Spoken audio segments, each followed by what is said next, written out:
Je m'appelle Emily Carter et j'ai 33 ans.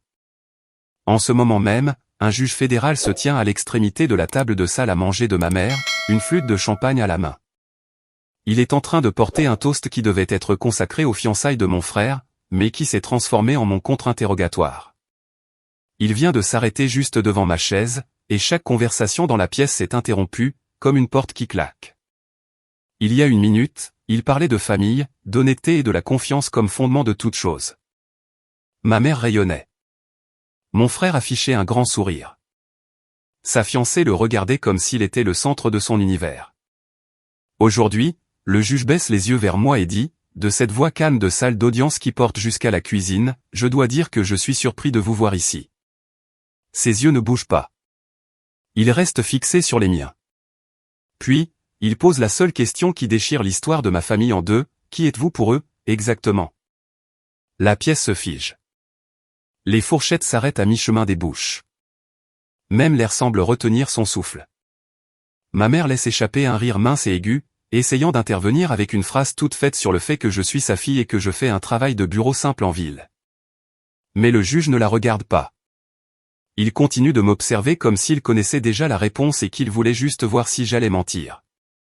Sous ce regard, mon esprit fait un bond jusqu'à 1h30 ce matin, quand mon téléphone s'est allumé sur ma table de nuit et que mon père a dit, « Demain, tu peux venir dîner avec les futurs beaux-parents de ton frère, mais garde la bouche fermée. » Et la voix de ma mère a surgi, incisive, en arrière-plan, son père est un juge fédéral. Ne nous embarrasse pas comme tu le fais toujours. J'ai répondu, compris, en pensant que je pourrais m'effacer une nuit de plus. Maintenant, l'homme même qu'il cherchait désespérément à impressionner attend ma réponse.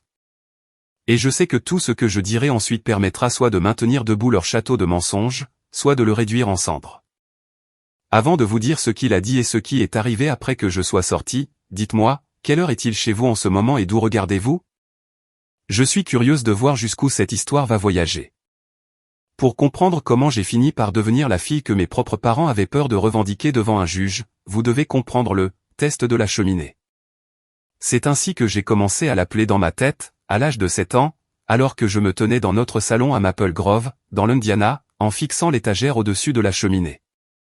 Il y avait 6 photos encadrées là-haut, 5 de mon petit frère, à différents âges et dans différents uniformes t-ball, football, église, pièces de théâtre de Noël, fête d'anniversaire avec un sourire barbouillé de crème et une seule de moi.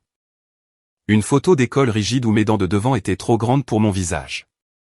Ma photo était coincée derrière un ange en céramique et une fausse plante de lierre. Il fallait se pencher à gauche et tendre le cou pour voir mes yeux. Ce jour-là, j'ai traîné une chaise de la salle à manger, j'ai grimpé dessus et j'ai glissé ma photo hors de derrière les feuilles. Je l'ai placée au centre, entre deux de mes frères. Puis je suis descendu et j'ai attendu. Le lendemain après-midi, quand je suis rentré de l'école, la chaise était remise à table et ma photo était de retour derrière le lierre. C'était le premier test de la cheminée. Après cela, j'ai cessé de déplacer la photo et j'ai commencé à me déplacer moi-même. Chaque fois que ma mère m'effaçait, je faisais monter les enchères.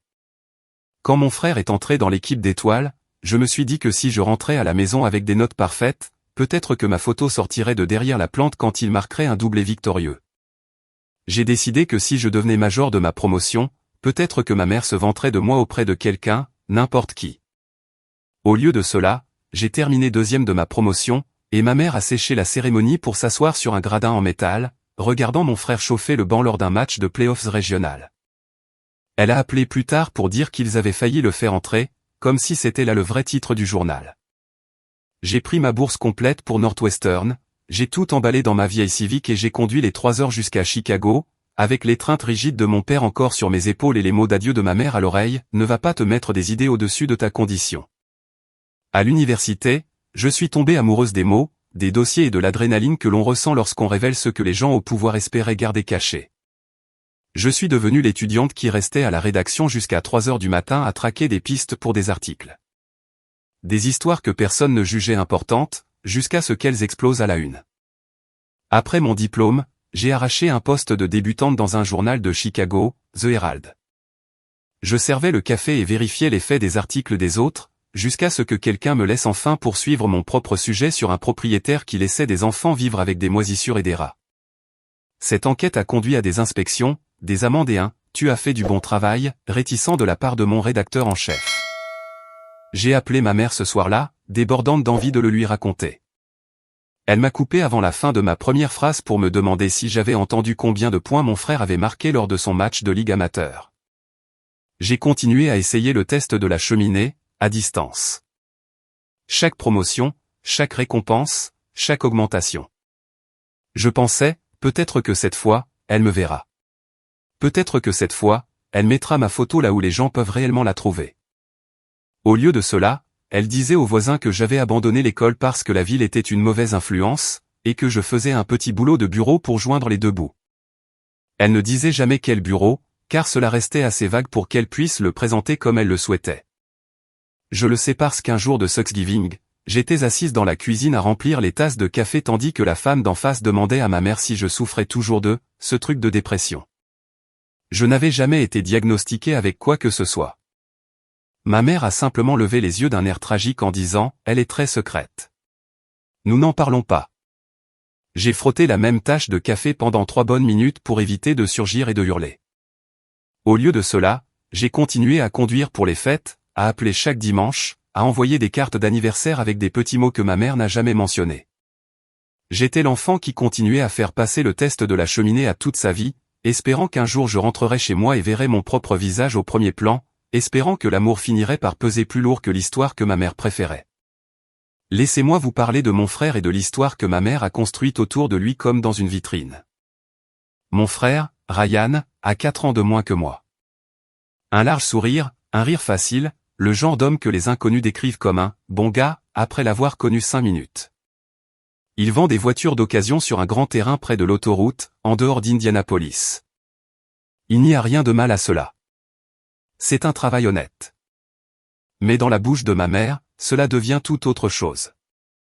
À l'entendre, il est directeur régional des ventes pour un grand groupe automobile, sur le point d'être promu au siège social.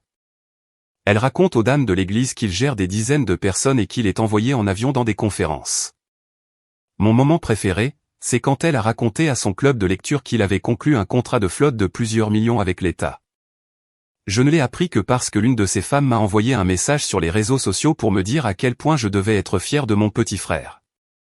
Pendant ce temps, Ryan vit toujours à 15 minutes de notre maison d'enfance, a un superviseur qui planifie ses horaires, et m'envoie des SMS pour me demander si je connais quelqu'un qui a besoin d'une minivan décente. La première fois que j'ai entendu ma mère gonfler son titre devant moi, j'ai ri parce que je pensais que c'était une blague. Maman, ce n'est pas ça son travail. Il est vendeur. Elle m'a lancé un regard noir et a dit, ça sonne mieux comme ça. Pourquoi faut-il que tu sois toujours aussi négative? Lentement, j'ai compris que, pour elle, la question n'était pas de savoir ce qui était vrai. C'était de savoir ce qui sonnait bien. Et rien dans ma vie ne correspondait à l'image qu'elle voulait afficher. Je n'ai ni mari ni enfant. Je vis dans un appartement d'une pièce en ville avec un ficus mourant et une pile de carnets de reportage sur le comptoir. Mon travail de journaliste d'investigation implique de longues heures, des audiences publiques et de fouiller dans le genre de secrets que les gens polis font semblant de ne pas voir. Il n'y a aucun moyen de transformer ça en quelque chose qui vous fait passer pour la mère parfaite de petite ville. Alors, elle a inventé autre chose. Elle a créé un compte Instagram qui aurait tout aussi bien pu s'appeler « Maman du soleil doré ». Photo après photo, Ryan en costume lors d'un événement au concessionnaire. Ryan tenant une plaque avec un prix de vente. Ryan faisant griller des burgers dans notre jardin pendant qu'elle écrivait des légendes sur la façon dont il travaillait dur pour son équipe. J'ai fait défiler plus de 2 ans de publication une nuit, assise seule sur mon canapé après avoir déposé un reportage sur la corruption au sein du service municipal du logement. Je venais d'apprendre que mon travail était nominé pour un prix national. Mon nom n'apparaissait pas une seule fois sur sa page, pas même en arrière-plan d'une photo de Noël. Juste mon coude, recadré hors champ ici et là. Sur une impulsion, j'ai cliqué sur « Cœur » sur l'une des publications et j'ai commenté « J'adore le voir heureux ». Elle a supprimé le commentaire dans l'heure. La seule raison pour laquelle je le sais, c'est que j'ai vérifié à nouveau par automutilation et je n'ai rien trouvé. C'était comme si j'avais essayé d'entrer dans la photo et qu'elle m'avait doucement repoussé. L'année dernière, mon journal m'a donné le feu vert pour enquêter sur une série de tirs policiers dans une ville voisine. J'ai passé 8 mois immergé dans les images de caméras corporelles, les transcriptions judiciaires et les demandes d'accès aux documents. J'ai assisté à chaque jour d'un procès civil où la famille d'un adolescent poursuivait le département. Le juge fédéral sur cette affaire était le même homme qui, plus tard, se tiendrait dans la salle à manger de ma mère. À l'époque, il n'était que la figure intensément concentrée, en robe noire, à l'avant de la salle d'audience. Mais il m'avait remarqué. Il m'avait vu prendre des notes, m'avait vu attendre dans le couloir les avocats et les familles. Après le verdict, il a pris la parole lors d'une conférence sur la justice pénale, et mon rédacteur m'a envoyé couvrir l'événement.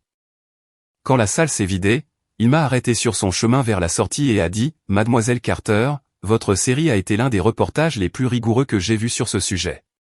Il faut du courage pour mettre en lumière un tel système. » Puis il m'a serré la main et a continué son chemin. Je suis resté là, serrant mon carnet comme si c'était une encre, voulant appeler ma mère et lui dire qu'un juge fédéral venait de féliciter mon travail. Je ne l'ai pas fait. La dernière fois que j'avais essayé de lui parler d'un gros sujet, elle avait répondu « Chérie, personne ne veut entendre parler de toutes ces choses déprimantes. Au fait, est-ce que je t'ai dit que Ryan pourrait avoir une voiture de fonction ?» Alors, j'ai rangé ce compliment dans le même endroit tranquille où je gardais chaque victoire qu'elle ne voulait pas voir, n'imaginant jamais que le juge et ma famille entreraient en collision autour d'une même table. L'appel est arrivé un mardi soir ou techniquement mercredi matin, car mon téléphone s'est allumé sur la table de nuit à 1h30, et pendant une seconde, j'ai été sûr que quelqu'un était mort. Personne n'appelle à cette heure-là pour de bonnes nouvelles. J'ai tâtonné jusqu'à mon oreille et j'ai vu le nom de mon père. Ces appels sont assez rares en plein jour. À cette heure-là, ça ressemblait à une urgence. « Papa, que se passe-t-il ? Tout le monde va bien ?» Je me suis assis si vite que mon cœur battait déjà la chamade. Sa voix est arrivée, basse et prudente, comme s'il lisait un script et qu'il ne voulait pas gâcher les répliques. « M, ton frère et sa fiancée reçoivent ses parents vendredi. Ta mère dit que tu peux venir. » « Peu. Pas de vrai. Pas nous voulons que tu sois là. » J'ai expiré et essayé de ralentir l'adrénaline. « D'accord, c'est sûr. Je peux faire la route après le travail. » Puis, en arrière-plan, j'ai entendu le ton de ma mère, tranchant même à travers le haut-parleur, « Tu lui as dit ? Tu lui as dit ?» Mon père s'est raclé la gorge. « Ta mère veut que tu comprennes quelques points. Son père est un juge fédéral. C'est une grande soirée pour Ryan. Nous voulons faire bonne impression. » La voix de ma mère a coupé, pleine force, « Émilie, tu peux venir, mais tu dois garder ta bouche fermée sur ton travail. Tu me comprends ? » J'ai fixé le plafond sombre comme s'il pouvait me donner de la patience. « Pourquoi ? » Parce que ce dîner est à propos de ton frère, pas de toi. Tu as ce truc de journaliste et tes histoires contrarient les gens. Je ne veux rien de tout ça à ma table. Contente-toi de dire que tu travailles dans un bureau à Chicago. Ne rentre pas dans les détails. Tu sais comment tu es. Je savais exactement comment j'étais. J'étais l'enfant à qui on disait qu'elle faisait une scène chaque fois qu'elle faisait quelque chose qui ne pouvait pas être transformé en vantardise sur mon frère. Même quand j'avais 6 ans, cette scène était aussi petite que de parler trop longtemps du livre que je lisais. J'ai serré la mâchoire si fort que mes dents me faisaient mal. Maman, mon travail n'est pas un scandale. C'est ma carrière. C'est ce que je fais. Elle a reniflé comme si je venais de raconter une blague qui l'ennuyait. Tu dois toujours rendre les choses difficiles. Ne nous embarrasse pas devant des gens importants. Tu crois qu'ils veulent t'entendre parler d'histoires de crimes venant de la ville. C'était là, clair et net. Pas qu'elle était fière et maladroite pour le montrer, mais qu'elle avait honte et qu'elle voulait que ce soit caché. J'aurais pu argumenter. J'aurais pu dire, tu sais, cette personne importante a personnellement remercié mon travail. J'aurais pu dire, j'ai 33 ans et je ne vais pas mentir sur ce que je fais. Alors tu peux prétendre que je suis plus petite que je ne le suis. Au lieu de cela, je suis resté là dans le noir, avec les délais du matin qui tournaient déjà dans mon cerveau, et je m'ai entendu dire, très bien.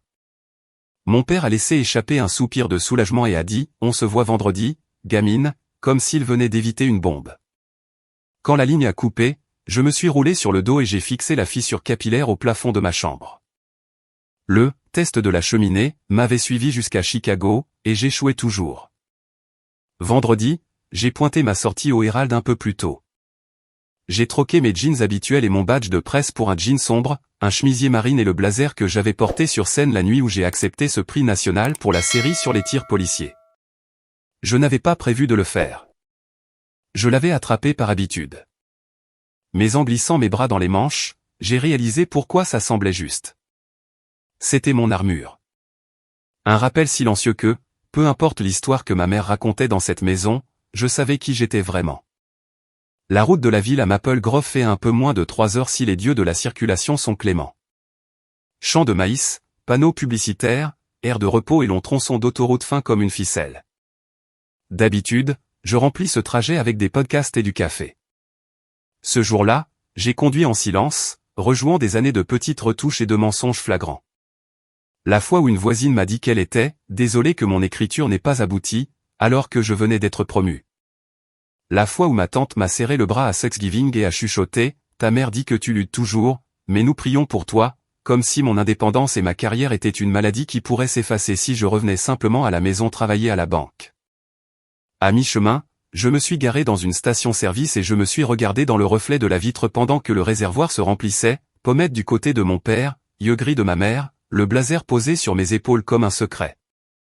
J'ai essayé d'imaginer entrer dans cette maison et dire « je refuse. Je ne fais pas ça ». Puis j'ai entendu le rire de mon frère, 2000 après-midi d'enfance où je lui lisais des histoires pendant qu'il coloriait à mes pieds. Et j'ai pensé, un dîner tranquille. C'est tout ce que ça doit être. Je peux m'avaler moi-même pour une nuit afin de rendre les choses faciles pour lui. Ce que je ne réalisais pas encore, c'est que cela ne resterait pas mon secret pour longtemps. Je suis arrivé dans l'allée de mes parents 1 heure avant tout le monde. La maison ressemblait exactement à ce qu'elle était quand j'étais adolescente.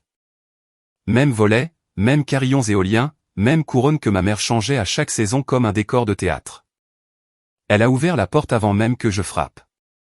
Cheveux laqués en place, rouge à lèvres parfait, les yeux scannant déjà ma tenue de la tête aux pieds pour voir si je correspondais à l'histoire qu'elle prévoyait de vendre. « Tu es en avance », a-t-elle dit. Pas de bonjour, pas de câlin. Entre. Nous devons passer en revue quelques points. Elle se déplaçait dans la maison comme une metteuse en scène installant des marques, désignant les chaises, les verres, les assiettes. Elle sera assise ici, ses parents là, ton frère au bout. Je serai ici. Tu peux t'asseoir là-bas.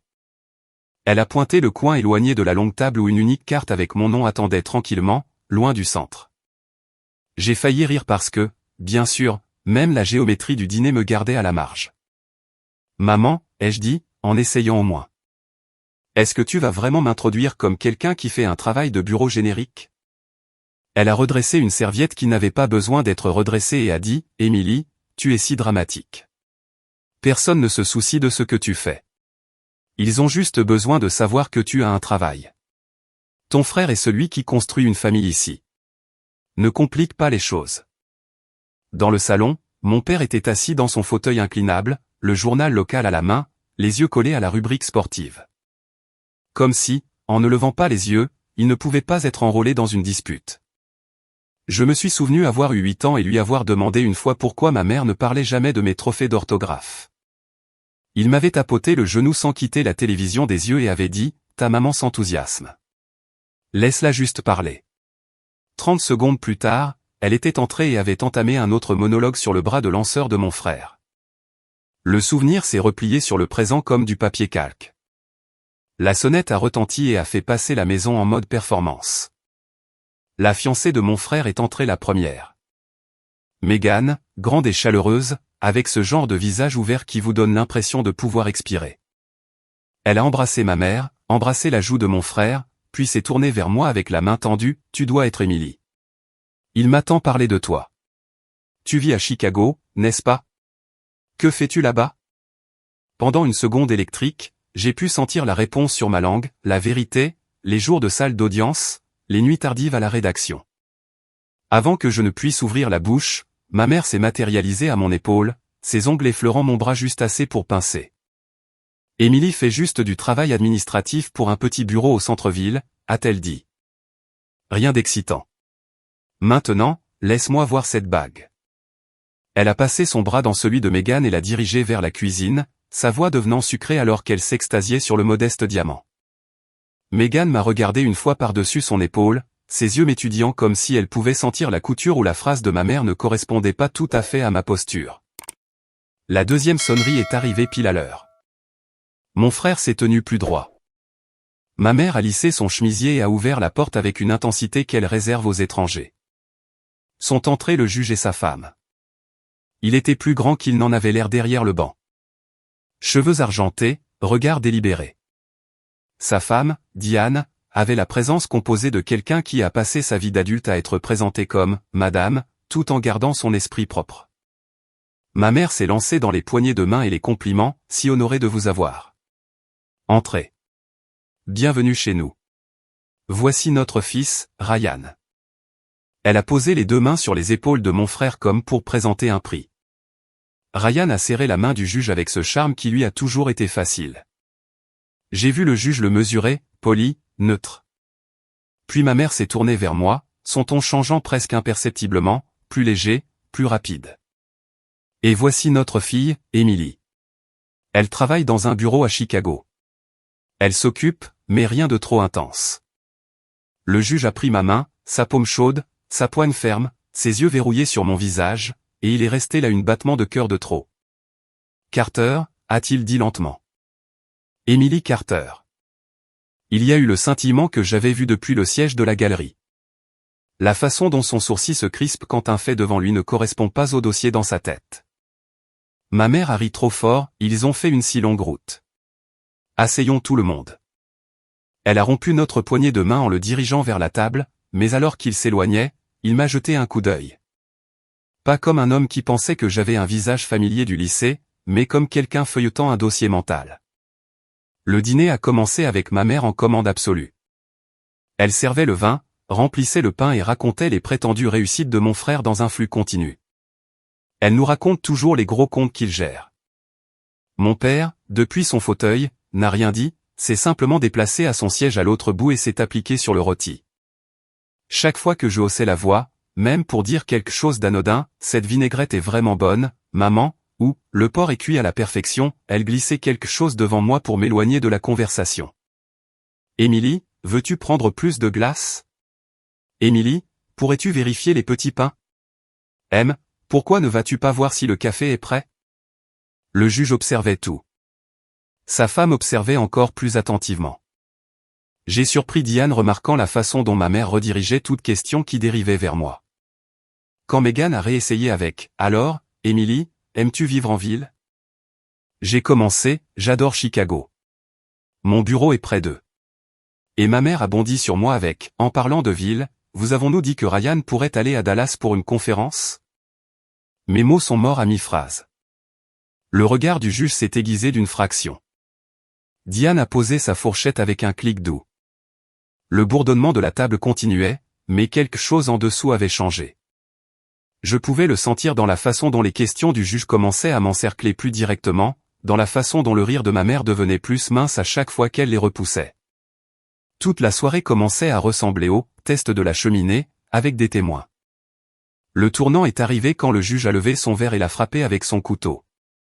Le tintement clair a coupé à travers l'histoire de ma mère sur les derniers chiffres de vente de Ryan et a fait lever chaque tête. Si je peux me permettre, a-t-il dit. J'aimerais dire quelques mots. Ma mère a pratiquement scintillé. C'était ce qu'elle cherchait depuis que la première carte de table avait été écrite. Bien sûr, a-t-elle dit. Nous serions honorés. Il s'est levé, a boutonné sa veste de cette manière pratiquée qu'ont les gens au pouvoir, et a commencé à parler de famille, de caractère et de ce que signifie faire confiance aux personnes auxquelles vous êtes sur le point de lier votre vie. Il s'est d'abord adressé à Megan, lui disant qu'elle avait toujours eu un talent pour voir les gens clairement, que c'était un don, puis à mon frère, disant « Je crois en les secondes impressions autant qu'aux premières. » Ce dîner devait nous permettre de nous voir les uns les autres. Mon frère a souri comme s'il venait de réussir un examen. La main de ma mère a trouvé celle de mon père sous la table. Il est resté rigide, la laissant serrer ses doigts comme elle le faisait toujours quand elle voulait qu'il agisse de façon solidaire. Puis le juge a commencé à marcher lentement autour du côté opposé de la table pendant qu'il parlait. Une vieille habitude de ces jours de salle d'audience, s'adressant au jury, établissant un contact visuel avec chaque personne. Quand il a atteint mon coin, il s'est arrêté, s'est tourné entièrement vers moi, et a laissé le silence s'étirer juste assez longtemps pour que chaque regard suive le sien. « Je dois dire » a-t-il répété, et cette fois il a laissé le poids de ses mots s'installer. « Je suis surpris de vous voir ici. » Ma mère a sauté dedans avec sa voix brillante. « Oh, Émilie est très privée, mais elle est ravie pour son frère. Nous sommes tous si heureux. » Il ne l'a même pas regardé. Son regard est resté stable sur moi. « Qui êtes-vous pour eux, exactement » a-t-il demandé. Pas de manière méchante, mais avec la curiosité précise d'un homme qui connaissait déjà le contour et me donnait une chance de remplir les blancs. Mon cœur a frappé contre mes côtes.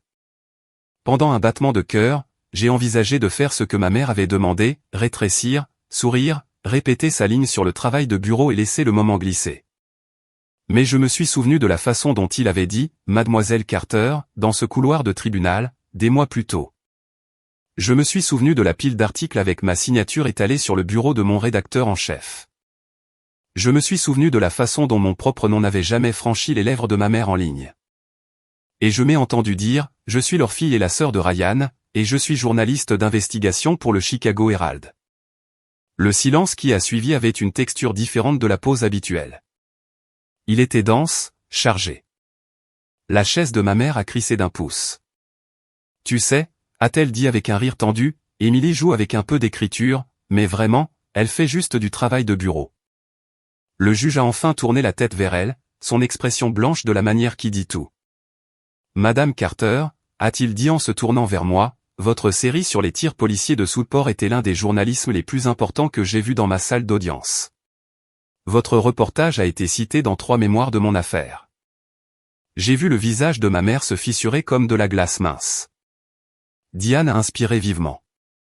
Meghan a regardé de lui à moi, les yeux écarquillés. « Votre père nous a dit que votre fille faisait du travail de bureau » a dit Diane lentement, sa voix égale mais froide. Rien sur des enquêtes en première page. Ma mère a trébuché sur sa serviette, « Je ne voulais pas faire d'histoire » a-t-elle dit. Émilie n'aime pas l'attention. Je ne voulais pas lui mettre la pression. Meghan s'est tournée entièrement vers mon frère, « Est-ce vrai » a-t-elle demandé. Tu ne m'as jamais dit que ta sœur était cette Émilie Carter, celle dont nous lisons les articles en cours. Elle est la raison pour laquelle nous avons parlé de cette affaire dans mon programme de soins infirmiers. Mon frère a avalé, son visage taché, « Maman ne voulait pas de drame » a-t-il marmonné. C'est sorti petit. Le juge a regardé à nouveau vers lui, « Le drame, c'est quand les gens mentent et doivent ensuite vivre avec les retombées, fils. Ceci est juste la vérité. » Il a déplacé son attention vers le bas de la table, et puisqu'on éclaircit les titres, quelle est exactement votre position au concessionnaire, Ryan? Mon frère a cligné des yeux, surpris, je suis dans les ventes, a-t-il dit. Je ne gère personne. La seule chose que je dirige, c'est l'endroit où les gens signent. La pièce a sombré dans un silence encore plus épais qu'avant. Meghan a repoussé sa chaise lentement, la serviette pliée avec un soin délibéré, j'ai besoin d'air, a-t-elle dit. Mon frère a tendu la main vers la sienne, Meghan, attends. Ce n'est rien. Maman aime juste que les choses sonnent bien. Elle s'est retirée, aime que les choses sonnent bien, a-t-elle répété. Ou aime réécrire la réalité, parce qu'il y a une différence. Et si tu es resté là pendant qu'elle effaçait ta sœur et mentait à mes parents sur vous deux? J'ai besoin de comprendre ce que ça dit sur toi, Meghan. Ma mère est intervenue, des larmes commençant maintenant, j'ai seulement fait ce que toute mère ferait. Je voulais que vous voyiez notre famille à son meilleur. Diane s'est levée, les pieds de sa chaise crissant légèrement, non, a-t-elle dit. Toute mère pourrait se vanter. Toute mère pourrait arrondir un détail. Mais ce que vous avez fait, c'était effacer un enfant pour en gonfler un autre et ensuite lui demander de vous aider à le faire. Ce n'est pas de l'amour. C'est du contrôle. Mon père a enfin parlé, sa voix rouillée, elle a raison, a-t-il murmuré. Tout le monde s'est tourné vers lui comme s'il était un meuble qui s'était soudainement mis à parler, Linda, a-t-il dit à ma mère, tu es allée trop loin. Des larmes coulaient sur les joues de ma mère maintenant. Certaines performatives, certaines par une vraie terreur de perdre les histoires auxquelles elle s'était accrochée pendant des années, j'ai fait ça pour toi, Ryan, a-t-elle dit. Je voulais que tu aies une belle vie, de belles opportunités. Qui voudrait se marier dans une famille où la fille cherche les ennuis et le fils vend des voitures? Meghan a laissé échapper un son qui était presque un rire et presque un sanglot. Vous ne pensiez pas qu'un juge fédéral et une infirmière pouvaient gérer l'idée que votre fille tient la police responsable et que votre fils a un travail honnête, a-t-elle demandé. Le juge a fouillé dans sa poche et a sorti une carte. Il a fait les quelques pas jusqu'à mon coin et l'a placée près de mon assiette. Si jamais vous voulez une référence pour un panel ou une bourse, Mademoiselle Carter, a-t-il dit, vous avez mon numéro. À ce moment-là, le monde de ma mère a finalement basculé. L'homme qu'elle était désespérée d'impressionner ne regardait pas son fils doré ou sa pièce maîtresse soigneusement arrangée. Il regardait la fille qu'elle avait essayé de toutes ses forces de prétendre ne pas compter. Meghan s'est redressée, a essuyé ses yeux et a regardé mon frère. Je ne peux pas me marier là-dedans, telle qu'elle, a-t-elle dit. Pas à moins que quelque chose change radicalement. J'annule les fiançailles. Elle a retiré la bague et l'a posée soigneusement sur le chemin de table devant lui. Le hurlement de ma mère a traversé la pièce. Tu ne peux pas faire ça, a-t-elle crié. Tu ne peux pas gâcher sa vie parce que sa sœur voulait un moment sous les projecteurs. Je me suis levé lentement, plaçant ma serviette à côté de mon assiette avec un calme délibéré. Je ne voulais pas les projecteurs, ai-je dit. Je voulais une place à la table de ma propre famille où je n'avais pas à mentir sur qui je suis. Le juge et Diane se sont dirigés vers l'entrée. Meghan a suivi, s'arrêtant seulement pour me regarder. Merci de dire la vérité, a-t-elle dit. Mon frère m'a regardé, les yeux sauvages. Tu viens de tout détruire, a-t-il dit, la voix brisée. Non, ai-je répondu. Je refuse juste de continuer à aider maman à me détruire. Puis je me suis tourné vers ma mère. Je t'aime, mais c'est la dernière nuit où je me ferai petite pour que tu puisses te sentir grande. Si tu veux de moi dans ta vie, ce sera tel que je suis, pas comme une version terne que tu trouves acceptable. Elle a tressailli comme si les mots avaient atterri physiquement. Mon père a baissé la tête. Le juge a tenu la porte pour sa femme et sa future ex-future belle-fille, et j'ai ramassé mon blazer au dossier de ma chaise et je suis sorti de la maison où j'ai grandi, sans attendre que quiconque me rappelle. Le trajet de retour à Chicago cette nuit-là était le plus étrange silence. Pas le silence engourdi que je ressentais après les fêtes de famille où j'avais souri, avalé et conduit jusqu'à la maison avec un mal de tête. C'était le silence après qu'un bâtiment ait été condamné et démoli. On peut encore voir le contour de ce qui s'y tenait, mais l'air semble plus propre sans le poids de cela. Mes mains tremblaient sur le volant une fois arrivé sur l'autoroute. Toute l'adrénaline que j'avais étouffée à table, obtenant enfin la permission de circuler dans mon corps. Je n'ai pas allumé la radio. J'ai rejoué chaque moment à la place. Le regard sur le visage de Meghan quand elle a réalisé qui j'étais. La façon dont la voix du juge était restée douce mais inamovible. La fissure dans la voix de mon père quand il a enfin dit à ma mère qu'elle était allée trop loin. Je me suis garé dans mon garage d'appartement près de minuit, j'ai verrouillé la voiture et j'ai monté mon sac de voyage sans vérifier mon téléphone. Il est resté face contre le comptoir jusqu'au matin, quand le café et la lumière du jour ont rendu la chose assez sûre pour le retourner. 12 messages n'ont lui éclairé l'écran.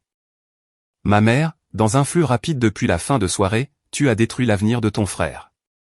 Meghan est partie avec eux. Le juge ne nous pardonnera jamais. J'espère que cette carrière que tu aimes tant te gardera au chaud quand tu seras seul. Mon frère, plus dispersé, pourquoi n'as-tu pas pu dire que tu travailles dans un bureau? C'était un dîner. Maman n'a pas arrêté de pleurer. Puis un dernier qui a piqué plus que je ne voulais l'admettre, tu dois toujours tout ramener à toi. Papa avait envoyé un message à l'aube, je suis désolé, M, c'était tout ce qu'il disait. 3 mots de plus que ce que je n'avais jamais entendu en personne. Puis il y avait un numéro que je ne reconnaissais pas, avec un indicatif régional de là-bas, salut Émilie, c'est Meghan. Je suis tellement désolé pour la nuit dernière. Je n'avais aucune idée de ce que ta mère avait dit à mes parents à ton sujet. Si tu es prête, j'aimerais qu'on prenne un café quand je repasserai par la ville. Je veux entendre ta version sans que personne ne l'ait dite. J'ai fixé ce message le plus longtemps, quelque chose se dénouant dans ma poitrine pour la première fois en des heures. Nous nous sommes rencontrés 2 semaines plus tard dans un café près de mon bureau. Elle est arrivée en jean et sweatshirt, les cheveux en chignon décoiffés, ressemblant plus à une étudiante diplômée qu'à la femme posée du dîner. Merci de me voir, a-t-elle dit, les mains autour de sa tasse. Ma mère a dit à tes parents que j'étais instable. Tu le savais, ai-je demandé sans préambule.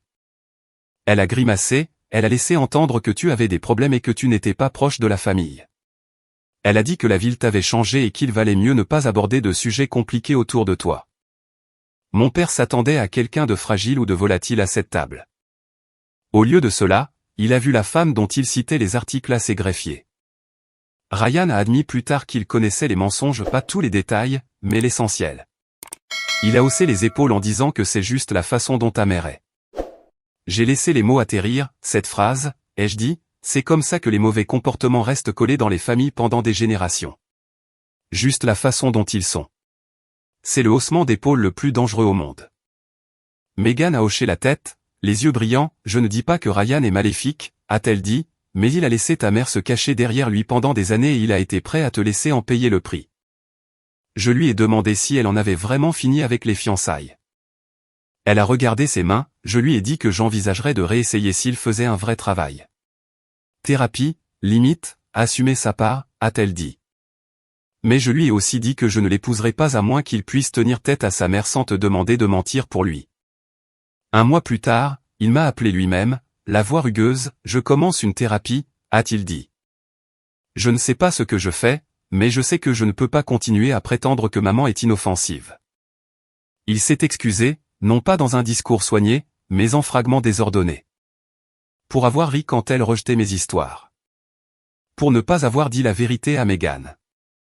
Pour être resté là à table à avoir l'air plus en colère contre moi que contre les mensonges qui venaient de faire exploser son avenir. Ma mère a fait ce qu'elle fait toujours au début. Elle a fait le silence pendant 6 semaines.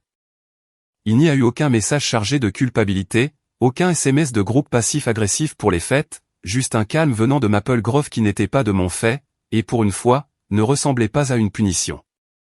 Cela ressemblait à un système forcé de s'éteindre et de redémarrer. La première cassure est venue sous la forme d'un court SMS, « Tu me manques ». Pas d'accusation, pas de condition. J'ai attendu un jour, puis j'ai répondu, « Tu me manques aussi, mais je ne reviendrai pas dans ta maison sous les anciennes règles. Si tu veux que je sois là, ce doit être en tant que ta fille, la journaliste, pas la fille imaginaire du bureau. » Elle n'a pas répondu tout de suite. En attendant, la vie a continué. J'ai couvert une autre affaire. J'ai dîné chez le juge avec lui et Diane quand ils m'ont invité pour ce qu'ils ont appelé un repas de famille, refait. Meghan est venue aussi, non pas en tant que fiancée de Ryan, mais en tant qu'elle-même. Nous nous sommes assises autour d'une table de cuisine ronde. Pas de siège au bout, pas de carte de table. Diane m'a passé la salade et, à un moment donné, a dit, « Emily, dans cette maison, tu n'as jamais à prétendre être quelqu'un d'autre que qui tu es. » La phrase a atterri plus durement que certaines décisions judiciaires que j'ai lues. Une simple déclaration qui ressemblait à l'opposé de chaque test de la cheminée que j'avais jamais fait. Environ 3 mois après le dîner, ma mère a appelé un mardi après-midi alors que j'étais à mon bureau en train de réviser des documents. J'ai fixé son nom pendant qu'il vibrait, puis j'ai répondu « Maman ». Un long souffle, puis une voix plus petite que ce que j'avais jamais entendu d'elle, « Je ne sais pas comment faire ça », a-t-elle dit, mais ton père dit que je devrais essayer de commencer par la vérité. Je voulais que cette nuit nous fasse ressembler à une famille qui vaut la peine d'être épousée. Et j'étais terrifié qu'il sache qui tu es vraiment, qu'il pense moins de nous. C'est sorti tordu. Je suis restée silencieuse. Je l'ai laissé y rester. Finalement, elle a dit, « Je suis désolée de t'avoir menti. Je suis désolée de t'avoir demandé de te cacher. Je ne comprends pas ton monde, mais j'aurais dû te demander de l'expliquer au lieu de prétendre qu'il ne comptait pas. » Ce n'était pas la grande excuse publique dont une partie de moi avait rêvé. Pas elle se levant à l'église et avouant qu'elle m'avait effacé, mais c'était une fissure dans le mur que j'avais cru ne jamais pouvoir bouger. Je lui ai dit, « Je n'accepterai plus d'être rendue petite. Mais si tu es prête à apprendre une nouvelle façon d'être ma mère, je suis prête à essayer. » Quelques semaines plus tard, je suis retourné à Maple Grove pour la première fois depuis ce désastre de dîner. Pas de grand événement. Juste un samedi après-midi. Mon père m'a accueilli sur le porche et m'a tiré dans un câlin maladroit qui a duré 2 battements de plus que d'habitude. À l'intérieur, la première chose que j'ai remarquée, c'était la cheminée. 6 photos, toujours. Mais cette fois, ma photo d'enfance n'était pas derrière le lierre. Elle était au premier plan, à côté de la photo la plus récente de Ryan. La plante avait été déplacée sur le côté, de travers, comme si ma mère n'avait pas tout à fait su quoi en faire. Je suis resté là à regarder ce simple changement et j'ai compris que c'était ce qu'elle pouvait faire de plus proche, pour le moment, de se tenir devant un juge et de dire « j'avais tort ». Plus tard dans la nuit, autour d'un pain de viande à la table de la cuisine, elle a demandé « alors, comment une histoire va-t-elle d'une idée dans ta tête à la première page ?» C'était une question basique, le genre qu'un parent pourrait lancer paresseusement au dîner. Pour moi, cela ressemblait à une porte qui s'ouvre. J'ai répondu étape par étape, et elle a écouté sans changer de sujet, sans rediriger vers Ryan, sans faire paraître mon travail comme un passe-temps mignon. Voici ce que je veux que vous reteniez de tout cela, si vous vous êtes déjà assis à une table où votre propre famille vous traitait comme un extra dans leur pièce de théâtre, l'amour qui exige que vous rétrécissiez n'est pas de l'amour. C'est de la gestion. Si quelqu'un a besoin que vous mentiez sur qui vous êtes pour qu'il puisse se sentir à l'aise, il ne vous protège pas. Il protège l'histoire qu'il raconte sur lui-même. La nuit où le juge s'est tenu devant moi et a demandé qui j'étais pour ma propre famille, j'ai pensé que je pourrais perdre ma mère pour de bon si je répondais honnêtement. Ce que j'ai perdu, à la place, c'était le rôle dans lequel elle m'avait casté, la fille invisible qui reste tranquille pour que l'enfant doré puisse briller. Les rôles peuvent être redistribués. Les limites ne sont pas des murs, mais des portes. Et vous décidez qui les franchit. Si vous êtes assis à une table en ce moment dans votre propre vie où le prix d'admission est de vous faire petit, demandez-vous qui vous a appris que c'était le coût de l'appartenance, et s'ils ont réellement gagné autant de pouvoir sur vous. Et si vous pouviez dire une phrase à la personne qui a essayé de vous rendre petit, quelle serait-elle? J'espère que vous l'écrirez quelque part, même s'ils ne l'entendent jamais. Parce que la première personne qui a besoin de savoir que vous avez fini de rétrécir, c'est vous.